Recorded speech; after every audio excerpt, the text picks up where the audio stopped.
பாட்டு அமுத்துனே. ஏன் என்ன பாட்டு அமுத்துனே? எதுக்கு? முதலாளி அம்மா வராங்க, பாட்டு அமுத்துனே.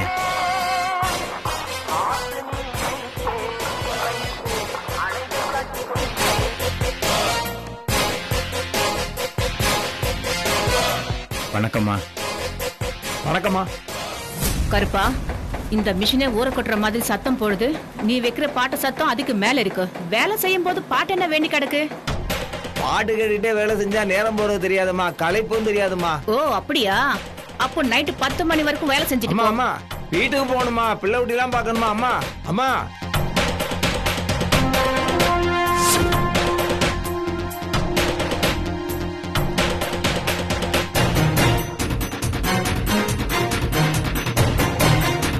அம்மா இதுல கையெழுத்து போடுங்கம்மா. மா மா சரிம்மா. ஓ கால் வலிக்குதுமா.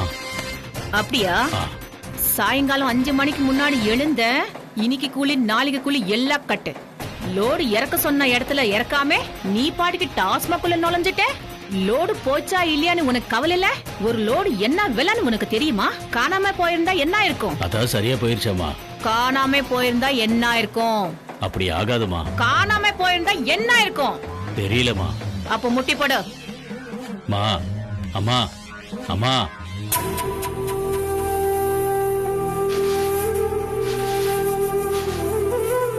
எல்லாரும் ஒழுங்கா வேலை பாருங்க. மயில, டேய், இன்னும் லோடு ஏத்தலையா? சீக்கிரம் ஏத்த அனுப்புங்க. சரிங்கம்மா. வணக்கம்மா.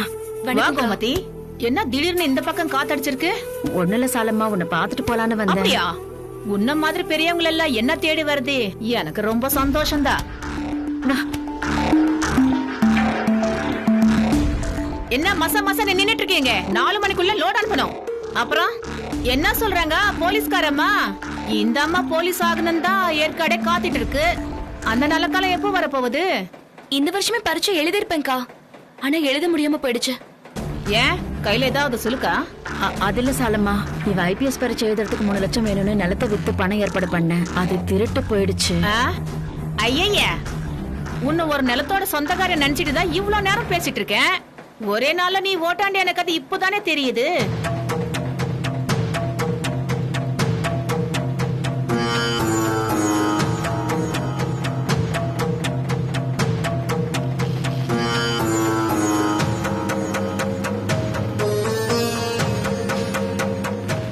ஆமா, போலீஸ்ல கம்ப்ளைண்ட் கொடுத்தீங்களா? கொடுத்திருக்கோம் சாலம்மா. ஆனா பணம் கிடைக்குங்கிற நம்பிக்கை எங்களுக்கு இல்ல. அது கிடைக்கும் போது கிடைக்கட்டும்னு விட்டுட்டோம். நான் சொல்றேன்னு தப்பா நினைக்காத கோமதி. உன் பொண்ணுக்காக நீ நிலத்தை வித்தது பெரிய முட்டாள்தனம். ஆம்பளை பையனுக்காக வித்திருந்தா கூட பரவாயில்ல. பொண்டாட்டி வந்ததும் அவ மாறினாலும் கடைசியில கஞ்சியாவது ஊத்துவான். ஆனா நீ பெத்தது 3 பொம்பளை புள்ளைங்க. 1 கரை ஏத்திட்டேன், மீதி 2 யார் வீட்டுக்கு போய் வாழ போதுங்க. முடியாத காலத்துல சோறுக்காக தண்ணிக்காக இவங்க கிட்ட கையெந்து நிப்பியா? இதெல்லாம் யோசிக்காம இவளுக்காக நீ நிலத்தை வித்தது ரொம்ப தப்பு கோமதி. நான் அப்படி நினைக்கலையே சாலம்மா. ஆம்பளை புள்ளையோ பொம்பளை புள்ளையோ யாரா இருந்தாலும் நம்ம வயத்துல பிறந்த பிள்ளைங்க தானே. அவங்க நல்லதுக்காக நாம ஏதாவது செஞ்சுதானே ஆகணும். அதுல எப்படி வித்தியாசம் பார்க்க முடியும்? ஆம்பளை புள்ளதான் கஞ்சி ஊத்துவான், பொம்பளை புள்ள வேற வீட்டுக்கு போயிடும்னு கணக்கு போட்டு பண்றதுக்கு இது வியாபாரம் இல்லையே. சொல்ல போனா பெத்த கடனுக்காக பிள்ளைங்க நம்மளுக்கு ஏதாவது செய்யணும்னு எதிர்பார்க்கறதே எனக்கு சரியா படல. நம்ம கடமையே நாம செய்யறோம், அவ்வளவுதான். உலக நடப்பு புரியாம நீ விளக்கன மாதிரி பேசுற. உன் புத்திக்கு எப்படி புரிய வைக்கிறது எனக்கு தெரியல. சரி, நீ எதுக்காக என்ன பார்க்க வந்த அதை சொல்லு. எங்களுக்கு கஞ்சி ஊத்துன நிலம் போச்சு, அது வித்த பணமும் போச்சு. அடுத்த வேலை கஞ்சிக்கு வழி இல்லாம தான் இப்போ உன்கிட்ட வந்து நிக்கிறேன். உன் ரைஸ் மில்லில் எங்களுக்கு ஒரு வேலை போட்டு கொடுத்தனா எங்களுக்கு பெரிய உதவியா இருக்கும். என்ன சாலம்மா பாக்குற? இல்ல, என் மூஞ்சில இடிச்ச வாயான்னு போர்டு மாட்டி வச்சிருக்கான்னு பார்த்தேன். ஐயோ, வா.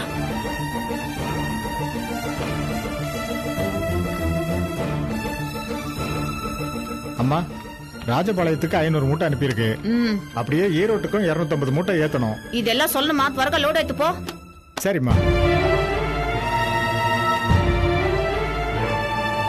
இத பாரு கோமதி, சிறுசோ பெருசோ நீ 2 ஏக்கரால நிலத்துக்கு சொந்தக்காரியா இருந்தவன், முதலாளியா நின்னு 4-5 ஆளுங்களை போட்டு வேலை வாங்கினவன். உன்ன கூலி ஆளு மாதிரி நான் எப்படி வேலை வாங்குறது? முதல்ல உன்னால உடம்பு வாங்கி வேலை செய்ய முடியுமா சொல்லு? இங்க இருக்கிறவங்க எல்லாம் அடுத்த வேலை சோத்துக்கே வழி இல்லாதவங்க. நான் என்ன அதிகாரம் செஞ்சாலும் சாலம்மா நான் அடிமைன்னு கை கட்டி நிப்பாங்க. என் மில்லே கதியனி கடுப்பாங்க. உன்ன நான் அப்படி நடத்த முடியுமா? இல்ல உன்னாலதான் அப்படி அடங்கி இருக்க முடியுமா? ஐயோ, நான் என்னைக்குமே என்ன நிலத்துக்கு சொந்தக்காரின்னு முதலாளின்னு நினைச்சதே இல்ல. கூலிக்கு வேலை செய்யறவளதான் இப்பவும் நான் என்ன நினைச்சுக்கிறேன். சும்மா பேச்சுக்கு வேணா இப்படி சொல்லலாம் கோமதி, ஆனா உன்னால அப்படி இருக்க முடியாது. 1 வாரம் 2 வாரம் சூனியலுக்காக அடக்கி வாசிப்ப, பிறகு உனக்குள்ள இருக்கிற முதலாளி எட்டி பாப்பா. இவ என்ன அதிகாரம் பண்றதுன்னு உனக்கு தோணும். முதல்ல முறைப்பேன், அப்புறம் நீ முனகுவேன், கொஞ்சம் கொஞ்சமா என்னை எதிர்த்து பேச ஆரம்பிப்ப. உன்னை பார்த்து மத்தவங்கள பேச ஆரம்பிச்சுட்டா ஏன் நிலைமை என்ன ஆகுறது? ஐயோ, என்ன சாலம்மா, என்ன பத்தி உனக்கு தெரியாதா? என்னால உனக்கு எந்த பிரச்சனையும் வராது. நான் உண்டு என் வேலை உண்டுன்னு இருக்கிற இடம் தெரியாம இருந்துட்டு போயிடுவேன் சாலம்மா. நீ படிக்காதவ கோமதி, உன்னை கூட எப்படியாவது சமாளிச்சுக்கலாம். ஆனா ஊ பொண்ணு படிச்சவா, போலீஸா வேற ஆக போறான். ஏன் எதுக்குன்னு இவன் நிறைய கேள்வி கேட்பான், தப்பு கண்டுபிடிப்பான், கூட இருக்கவங்களையும் சேர்த்து கெடுப்பான். இந்த காலத்துல படிக்கிறவங்க பண்ற குழப்பம் தான் பெருசா இருக்கு. இல்லக்கா, அம்மா சொல்றத நானும் சொல்றேன். என் வேலையை தவிர வேற எதுலயும் தலையிட மாட்டேன்க்கா. தயவு செஞ்சு எங்களை வேலையில சேர்த்துக்கோங்கக்கா. சொந்த நிலத்துல வேலை பார்த்துட்டு முகம் தெரியாத யார்கிட்டயோ போய் கூலியால நிக்க முடியாது சாலம்மா. அந்த சங்கடம் வேணாம் தான் உன்கிட்ட வந்தோம். நீயும் இல்லைன்னு சொல்லிட்டா நாங்க எங்க போவோம்? கொஞ்சம் பெரிய மனசு பண்ண.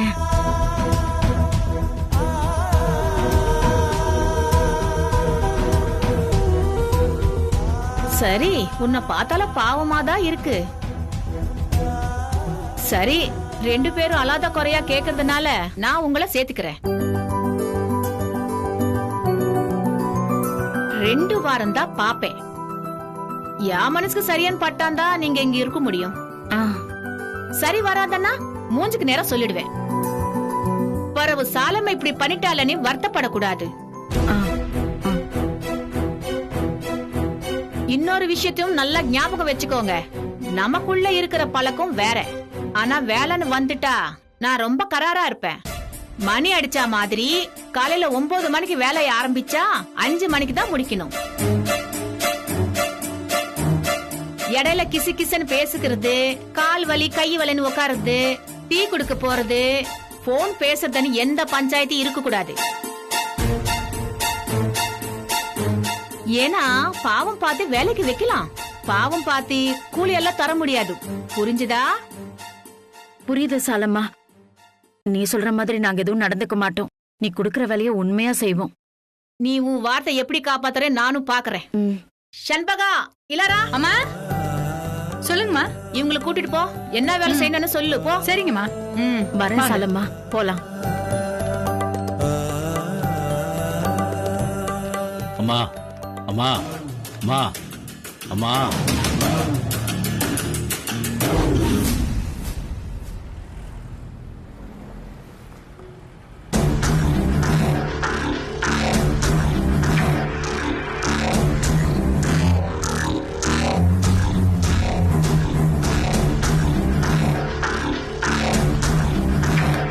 நீ சொன்னதுல இருந்து என்ன நடந்திருக்கும்னு எனக்கு புரிஞ்சிடுச்சு ஜீவா. ஆனா ஒரு விஷயத்தை மட்டும் நீ எனக்கு கிளியர் பண்ணணும். இப்ப குருமூர்த்தி கிட்ட இருக்கிறது உன்னோட பணமா இல்ல மயிலோட பணமா? அங்கிள், நீங்களும் என்ன சந்தேகப்படுறீங்களா? Don't mistake me Jeeva. Personal ரிலேஷன்ஷிப்ன்றது வேற. ஆனா அபிஷியல்னு வர்றப்ப இதை நான் உங்ககிட்ட கேட்டுதான் ஆகணும். மயில் மேல உனக்கு விருப்பம் இருக்குன்னு எனக்கு தெரியும். அந்த பொண்ணுக்கு உதவி செய்யத்தான் நீ இவ்வளவு ஸ்ட்ரெயின் எடுக்கிறியன்னு எனக்கே டவுட் வருது. இல்ல அங்கிள், இதெல்லாம் என்னோட நாடகமா இருந்ததுன்னா நான் உங்ககிட்ட வந்திருக்கவே மாட்டேன். என் காதலுக்காக நான் தான் இறங்கி போராடுவேனே தவிர இந்த உறவை மிஸ்யூஸ் பண்ணிக்கணும்னு சொல்லி நான் என்னைக்குமே நினைச்சது கிடையாது. ஐ நோ ஜீவா, இருந்தாலும் நான் இதை கன்ஃபார்ம் பண்ணிக்கணும் இல்லையா? கண்டிப்பா அங்கிள். உண்மையை சொல்லணும்னா நான் மயிலுக்கு பணம் கொடுத்து உதவணும்னு தான் நினைச்சேன். ஆனா அவ வாங்கிக்க மாட்டான்னு எனக்கு நல்லா தெரியும். அவளுக்கு எதுவுமே செய்ய முடியலையேன்னு தவிச்சப்பதான் தற்செயலா அந்த திருட்டு பசங்க மாட்டினாங்க. நான் செஞ்ச ஒரே தப்பு அவங்கள நேரா இங்க கூட்டிட்டு வராம குருமூர்த்தி இருக்கிற ஸ்டேஷன் தெரியாம அங்க கொண்டு போய் ஒப்படைச்சதுதான். அவருக்கு எல்லா விஷயமும் தெரிய வந்து நான் தான் நாடகம் போடுற மாதிரி மொத்த கதையும் என் மேல திருப்பி விட்டாரு. திருடங்களை நான் ஒப்படைச்சதுனால அவங்க ஏன் ஆளுங்கன்னு சொல்லிட்டு மயிலும் நம்பிட்டா. அந்த பணக்கட்டையும் குருமூர்த்தி மாத்திட்டதுனால உண்மை என்னால ப்ரூவ் பண்ணவே முடியல அங்கிள். மயிலுக்கு என் மேல இருக்கிற ஒப்பீனியன் மாறலனா கூட பரவாயில்ல. அவங்க அம்மா கஷ்டப்பட்டு சம்பாதிச்ச பணம் அவங்க கிட்ட போய் சேரணும்னு நினைக்கிறேன்.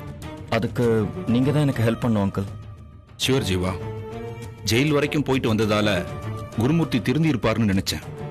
ஆனா அவர் மாறவே இல்லைன்னு இப்பதான் தெரியுது. சரி, நான் அவரை கூப்பிட்டு பேசுறேன். You do one thing.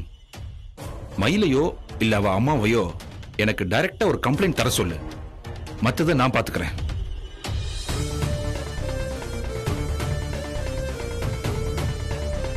என்ன யோசிக்கிற ஜீவா?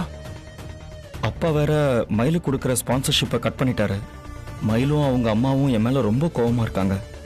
இந்த சமயத்துல நான் போய் அவங்கள கூப்பிட்டா என்ன நம்பி அவங்க வருவாங்களான்னு சொல்லி எனக்கு சந்தேகமா இருக்கு அங்கிள். நீ தான் அவங்கள சமாதானப்படுத்தணும் ஜீவா. பணத்தை பறி கொடுத்தவங்க அவங்க தான்.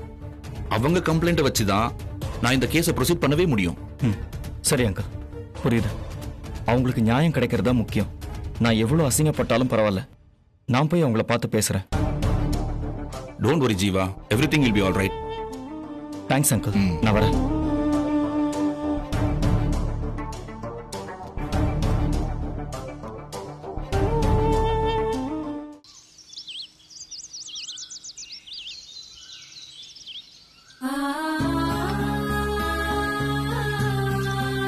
அவளுக்கு கூட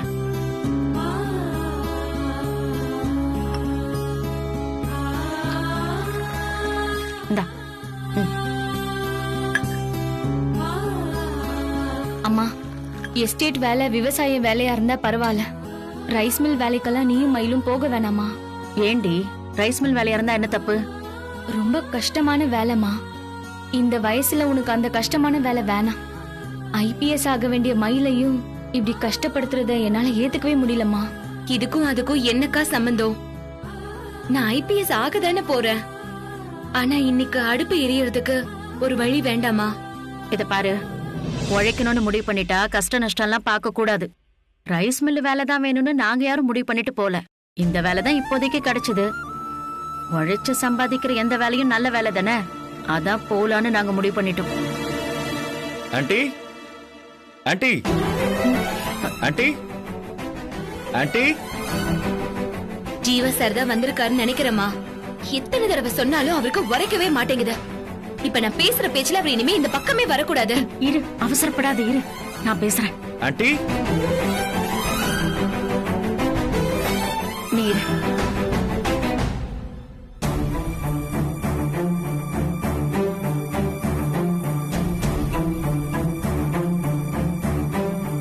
திரும்ப எதுக்கு தம்பி இங்க வந்தீங்க? நீங்க ஸ்டேஷன்ல போய் சொன்னதும் போதும், என் பொண்ணு அங்க போய் அசிங்கப்பட்டதும் போதும். இப்ப என்ன நாடகம் ஆளான்னு வந்திருக்கீங்க? நீங்களும் மயிலும் என்ன தப்பா புரிஞ்சிட்டு இருக்கீங்க. பண விஷயத்துல நான் பொய்யும் சொல்ல, நாடகமும் போடல. அது உங்க வீட்டுல திருடின பணம் தான் ஆண்டி. அந்த இன்ஸ்பெக்டர் தான் திருடங்களை அடிச்சு மாத்தி பேச வச்சிருக்காரு. அம்மா, அவருதான் மாத்தி சொல்ல வச்சாருன்னே வச்சுப்போம். பணம் எப்படிமா மாறுச்சு? ஐயோ மயிலு, நான் திருடனை ஒப்படைச்சது நேத்து ராத்திரி 9 மணிக்கு. நாம ஸ்டேஷனுக்கு போனது இன்னைக்கு காலையில 12 மணிக்கு. இடையில இருக்கிற நேரத்துல என்ன வேணாலும் பண்ணிருக்கலாம். பேங்குக்கு போயிட்டு பணத்தை கூட மாத்திட்டு வந்திருக்கலாம்ல. அதிகாரம் கையில இருந்தா இதெல்லாம் ஒரு விஷயமே இல்ல மயிலு. இவர் சொல்ற கற்பனை கதையெல்லாம் என்னால நம்ப முடியாதுமா. அந்த குருமூர்த்தி எப்படிப்பட்ட ஆளுன்னு நம்ம எல்லாருக்குமே தெரியும். மதுதான் என் தலையில அடிச்சான்னு சொல்லி வாய் கூசாம பொய் சொன்னவர் அவரு. அந்த ஹரிச்சந்திரனை நம்புவீங்க, என்ன நம்ப மாட்டீங்கன்னா வேடிக்கையா இருக்கு எனக்கு. இந்த விஷயத்துல அவர் பொய் சொல்ற மாதிரி எனக்கு தெரியலமா. ஆண்டி, அந்த ஆளு பொய் சொல்றாருங்கிறத நான் நிரூபிச்சு காட்டுறேன். அவர்கிட்ட இருக்கிற உங்க பணத்தை நான் மீட்டு கொடுக்கறேன். வேணாம் தம்பி, ஏற்கனவே நாங்க பட்டதெல்லாம் போதும். நாங்க அந்த பணத்தை மொத்தமா மறந்துட்டோம். நீங்களும் நடந்ததையெல்லாம் மறந்துட்டு வேற வேலை இருந்தா பாருங்க. இந்த பிரச்சனையை தயவு செஞ்சு இதோட விட்டுருங்க. முடியாது ஆண்டி. குருமூர்த்தி கதையை மாத்துற வரைக்கும் இது உங்களோட பிரச்சனை. ஆனா எப்ப வந்தாலும் இதுல என்ன மாட்டி விட்டாரோ அப்பவே இது என்னோட பிரச்சனை ஆயிடுச்சு. நான் பொய் சொல்லி நாடகம் ஆடுறதா நீங்களும் நம்புறீங்க பாத்தீங்களா? அப்படி இல்லைங்கிறத நான் நிரூபிச்சு காட்டணும். இப்ப இந்த விஷயமா தான் நான் எஸ்பி கிட்ட பேசிட்டு வரேன். பணத்தை பறி கொடுத்த நீங்க யாராவது ஒருத்தர் கம்ப்ளைண்ட் கொடுத்தீங்கன்னா அவர் கண்டிப்பா ஆக்ஷன் எடுக்கிறேன்னு சொல்லியிருக்காரு. நீங்க வந்தாலும் சரி, இல்ல மயில அமுச்சு வச்சாலும் சரி, உடனே போய் அந்த வேலையை முடிச்சிட்டு வந்துடலாம் ஆண்டி. இல்லைங்க தம்பி, நாங்க அந்த பணமே வேணாங்கிற முடிவுக்கு வந்துட்டோம். வரவேதுக்கு கம்ப்ளைண்ட் கொடுத்துக்கிட்டு. என்ன பேசுறீங்க ஆண்டி? அது உங்களோட பணம், நீங்க உழைச்சு சம்பாதிச்ச பணம். உங்க குடும்பத்துக்கு ஒவ்வொரு ரூபாயும் எவ்வளவு முக்கியங்கிறது எனக்கு நல்லாவே தெரியும். எப்படியாவது திருட்டு போன பணத்தை மீட்கணும்னு சொல்லிதான் நீங்க முயற்சி பண்ணணும். ஆனா நீங்க பணமே வேண்டான்னு எப்படி சொல்றீங்கன்னு எனக்கு புரியல ஆண்டி. திருடு போனது நம்ம பணமா? அத பத்தி நாமளே கவலைப்படாதப்ப இவர் எதுக்குமா தேவையில்லாம துடிக்கிறாரு? நல்லது செய்யறங்கிற பேர்ல நம்ம நிம்மதியை கெடுக்கிறதே இவரு வழக்கமா வச்சிட்டு இருக்காரு. ஆண்டி, இப்ப இது உங்க பிரச்சனை மட்டும் இல்ல. அந்த இன்ஸ்பெக்டர் என் மேலயும் ஒரு பொய்யான குற்றத்தை சுமத்திருக்காரு. அது உண்மை இல்ல, நான் நல்லவன்னு நான் நிரூபிக்க வேண்டாமா? இவரு நிரபராதி நிரூபிக்கிறதுக்காக நம்மள ஏமா இவர் தொந்தரவு பண்றாரு? கோவப்படாம கொஞ்சம் நிதானமா யோசி மயில. சார் மேல தப்பு இருந்தா இவர் ஏன் திரும்ப திரும்ப இங்க வர போறாரு? இவர் பக்கம் உண்மை இல்லாமலா மேலதிகாரி வரைக்கும் போய் பேசிட்டு வந்திருப்பாரு? இன்ஸ்பெக்டர் சொன்னதை நம்பி சார சந்தேகப்படுறது எனக்கு சரியா படல மயில. இப்ப என்னக்கா சொல்ல வர? இவரை நம்பி திரும்ப போய் என்ன அவமானப்பட சொல்றியா?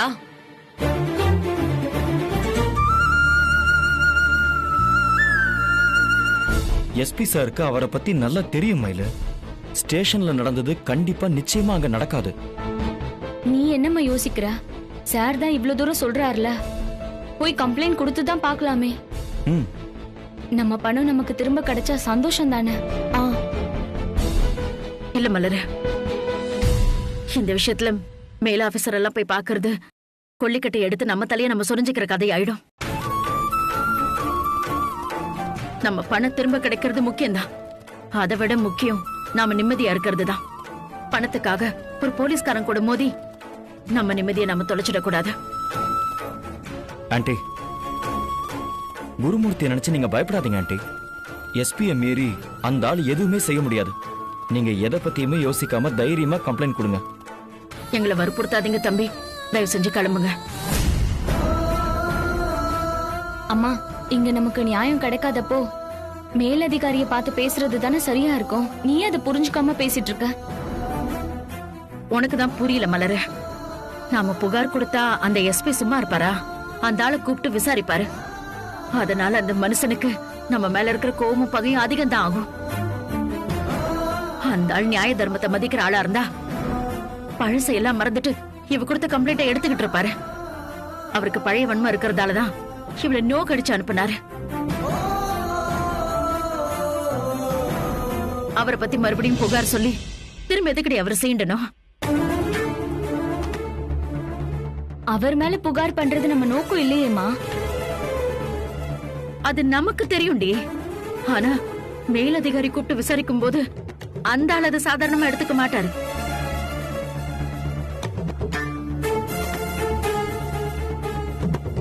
அவருக்கு கோவம் அதிகம் ஆயி எப்படியாவது நம்மள பழி வாங்கலான்னு நினைப்பாரு. ஆனா எதுக்கடி ஒருத்தரோட பகைய தேவையில்லாம வளர்த்துக்கிட்டே போகணும்? அதுவும் அந்த போலீஸ்காரங்களோட பகைய சம்பாதிக்கிறது நமக்கு நாமே குழி வெட்டிக்கிற மாதிரி. நம்மள முழுசா வஞ்சம் தீக்காம அவங்க அடங்கவே மாட்டாங்க.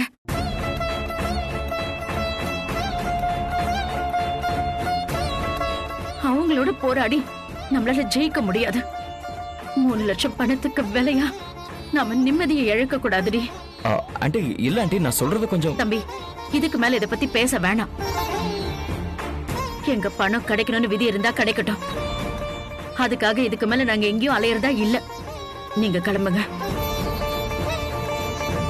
அதான் அம்மா சொல்லிட்டாங்கல்ல, இன்னும் ஏன் இங்க நிக்கணும்? கிளம்ப வேண்டியது தானே. சார், கம்ப்ளைண்ட் கொடுக்க நான் உங்களோட வரேன். வாங்க சார் போலாம். கயலு, நான் தான் இங்க இருந்து யாரும் கம்ப்ளைண்ட் கொடுக்க போக வேணாம்னு சொல்லிட்டு இருக்கேன்ல. நீ பாட்டுக்கு கிளம்பி போனா என்னடி அர்த்தம்? அந்த பணம் போனா போகட்டும்னு உன்ன மாதிரி என்னால விட முடியாதுமா. சாரோட போய் சட்டப்படி அதை எப்படி மீட்கணுமோ அதைத்தான் நான் செய்ய போறேன். நீதான் அதை தொலைச்சு தலை முழுக்கிட்டல, இனிமே அதுக்காக நான் என்ன செஞ்சாலும் கண்டுக்காத. வாங்க சார் போலாம். சார் நீங்க வாங்க போலாம், ஏதாவது சொல்லிக்கிட்டே தான் இருப்பாங்க.